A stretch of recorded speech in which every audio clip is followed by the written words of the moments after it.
Случилось это в небольшой деревне в Сибири. Вокруг был лишь бескрайний лес. Именно тут и жил маленький мальчик. Звали его Коля, ему было 5 лет. Коля дружил с самым настоящим волком, которого называли Серый. Это был самый преданный его друг. Они и родились в один день. Местный пьяница Анатолий принес на день рождения мальчика щенка. Родители приняли подарок, не смогли отказаться. В обмен на щенка Толик получил бутылку. Все остались довольны.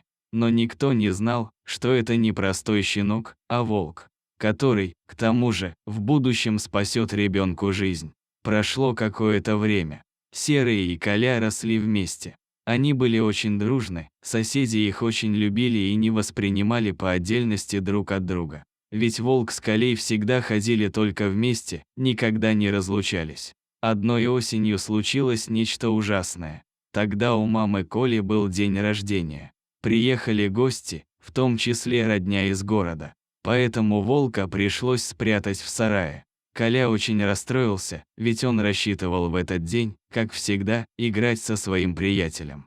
Мальчик обиделся на родителей и убежал в лес, решив спрятаться от них. Родители не сразу заметили, что их сын исчез, ведь они были очень заняты. Пропажа обнаружилась лишь после обеда. Во всей деревне Колю найти не удалось. Его никто не видел. Лишь один мужчина, грибник, сказал, что видел мальчика недалеко от леса, но он не был уверен, что его не подвело зрение.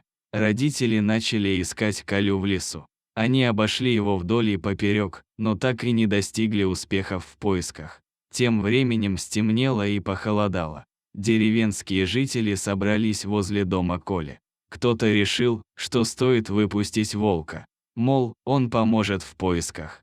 Родители сомневались, ведь Серый не собака. Но все же поступили именно так.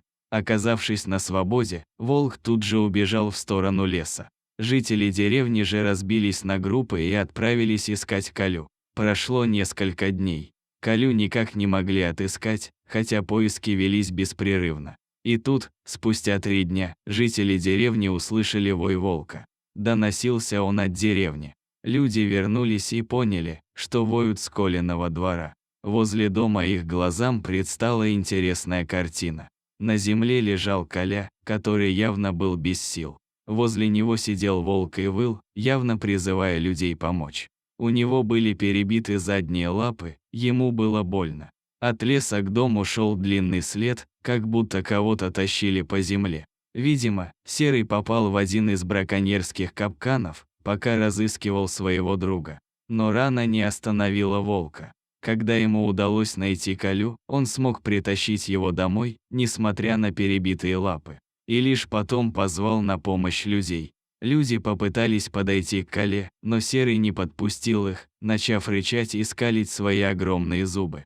Он явно давал понять, что не хочет, чтобы кто-то подходил. Кто-то догадался, что стоит позвать родителей, которые все еще были на поисках в лесу. Они очень быстро прибежали, чтобы увидеть своего ребенка. Родителям удалось подойти к сыну.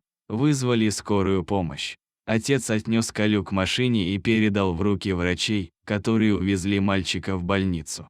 В больнице он провел месяц, его состояние было достаточно тяжелым. Мальчик чуть не погиб в лесу. Когда Коля вернулся домой, Серый радостно встретил его. Он вышел к другу, прихрамывая на обе задние лапы.